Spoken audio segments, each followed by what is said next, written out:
Naghahanap ba kayo ng mauutangan online na from 2,000 to 30,000 yung loan amount, tapos 3 months, 6 months, at 9 months to pay? Yes, may nakita po ako na isang loan application na ganyan yung kanyang repayment period. If ever na gusto mong umutang daw ng 10,000 tapos 3 months, nako, 360 pesos lang yung interest na babayaran mo. Kapag naman po 6 months at 20,000 yung uutangin mo, 20,720 pesos lang po yung babayaran mo. At kapag 9 months, nako, 30,900 pesos lang yung interest. Ganyan po yung pinapakita ng bagong loan application na to, ha. So, ang pangalan nga pala nito, guys, si Access Peso Tala Online PH. O, may idea na kayo. So, dito, guys, bagong loan application natin, check natin, guys, kung 360 lang ba talaga yung interest niya sa 3 months kapag 10,000 yung offer sa'yo, di ba? Malaking tulong na yun kapag ganun lang kaliit yung interest na ipapatong. At pati ako, mapapaloan talaga dito. So, yan, guys, chinek ko siya para sa inyo para makita natin kung ganun ba talaga yung pinapautang nitong bagong loan application na si Access Peso. Ngayon, guys, hindi porket sinabi ko na yung pangalan ng application is pupunta na agad kayo sa Play Store para hanapin to. So, dito, guys, i-check nyo muna hanggang dulo. But before that, bago natin puntahan itong si Access Peso, kung hindi ka pa dyan nakasubscribe sa aking YouTube channel, nako, i-click mo na yung subscribe button kasi malapit na po tayo mag 100,000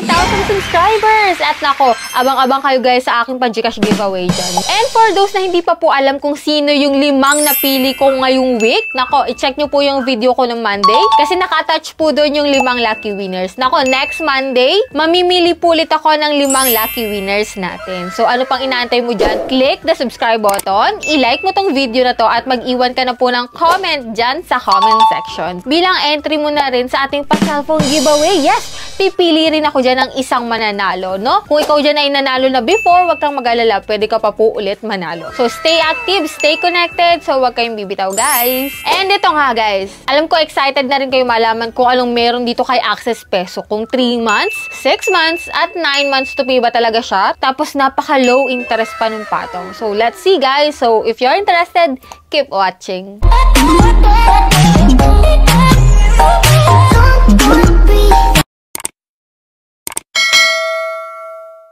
So, disclaimer, no, hindi po tayo agent or promoter nito, no? So, hindi po porket vinlog natin is nire-recommend ko na kayong umutang dito. So, dito, guys, check muna natin, guys, no? And para po sa mga nagtatanong kung saan to pwedeng ma-download, ito po yung mada-download lamang sa App Store. Hindi po siya available sa Google Play Store. So, ito nga, guys, no, si Access Peso Tala Online PH is under ng Credit Plus Micro Lending Incorporation. Ito yung nakalagay sa ads niya, guys, no? No collateral, easy loans, tapos 65,000 yung maximum loan amount. Yan, easy for beginners, simple steps, quick results. O, diba? Kung ikaw ay baguhan sa mga online loan application, so madali mo lang daw itong maa-applyan si Access Peso. At ito pa, flexible repayment is stress-free. Choose your plan, stay in control. So, check natin kung tama yung sinasabi niya na 3 months, 6 months, at 9 months to pay. So, yan, guys, i-download ko na para sa inyo itong si Access Peso. Kung makikita mo, guys, no, yan yung mga nakalagay dito, online application, compliance operation. So, dito, guys, after nun, 58,000 naman yung amount of loan available para sa mga first time. So, 180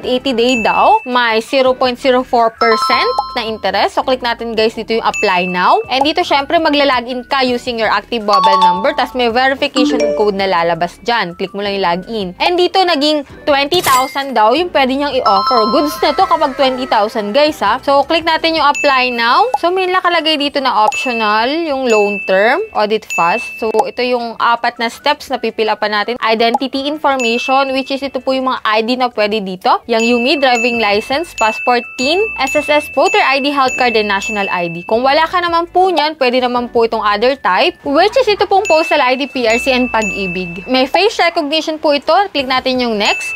And ito po yung mga fill upan mo dito, no? Personal information, job information, emergency contact, 3 number lang naman yung hinihingi nila. Pero, i-access nila lahat ng contact list mo or contact number mo dyan. Kaya, ingat ka pa sa mga gantong loan application kasi kalimitan, tinatawagan po nila lahat yan. So, dito, guys, ito po sa payment account information, pwede sa GCash, Paymaya, Coins, GrabPay, Shopee, and OmniPay. Yan po yung mga pamimilian kung saan mo pwedeng ma-receive yung pera mo. So, ito, guys, hindi po pala siya si Access Peso. O, diba? Madaming gantong loan application na nagpapalit lang po ng pangalan, tapos at the end ng pag-apply mo, ibang pangalan na pala yung lalabas. So, ito, guys, si Pera Life na po siya. At hindi na 20,000 yung pinapaloan niya, kundi 2,000 na lang po if ever na ikaw ay first time. So, dahil first time po ako sa kanilang application, 2,000 yung kanyang pinapa-approve. Pero, naging 4,000 na dito sa huli ha. Nag-jump. Nadagdagan ng 2,000. So, ito guys, naka-imprompt naman dito guys, na 7 days lang siya. Kaya kung ayaw mo ng 7 days, wag mo nang ituloy ito guys. Wag mo nang i-click yung loan immediately. Kasi 7 days lang to guys. Tapos, interest rate is 0.5%. So, nakalagay naman dito kung magkano yung matatanggap mo sa 4,000, which is 2,400 na lang. Ang repayment mo is still 4,000.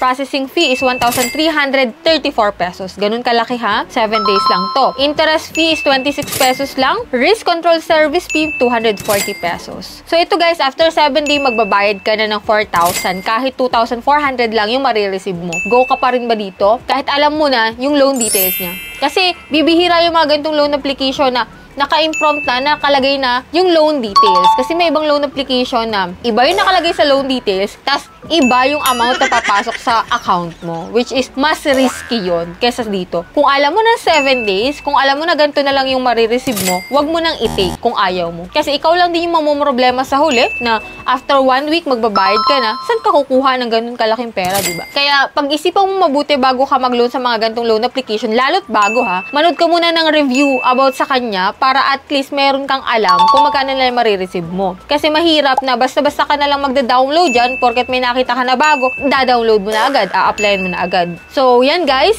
dito kay Access Peso, na naging si Pera Life is 4,000 yung ma-approve sa'yo pero hindi mo siya buong makukuha, 2,400 lang. At 7 days lang to. Let me know your opinion about dito kay Access Peso na naging si Pera Life para at least yung iba dyan na uutang online is malilinawan sila. At if ever man na nakapag-loan ka na dito, kindly share your experience para naman makatulong sa ibang tao. So that's it. Yan lang po yung meron dito kay Access Peso. So sana nakatulong sa inyo tong video na to para malaman nyo kung okay talaga siya. So dito guys, kung makikita natin, 7 days lang, it's not good for us, lalo wala tayong inaasang pambayad within 7 days. Kung need mo naman talaga at may inaasan kang pambayad, why not, diba? Pero paano kapag wala nga? If ever man na i-take mo yung loan na yan, pwedeng tataas ng tataas yan kapag na-overdue ka at hindi ka kaagad nakapagbayad. So, that's it. Pag-isipan nyo mabuti, do your own research na rin para at least hindi na tayo magsisi pa sa huli. So, yan lang yung ating vlog for today. Kung hindi ka pa po dyan nakasubscribe sa aking YouTube channel, kindly click the subscribe button, turn on the notification bell para updated ka sa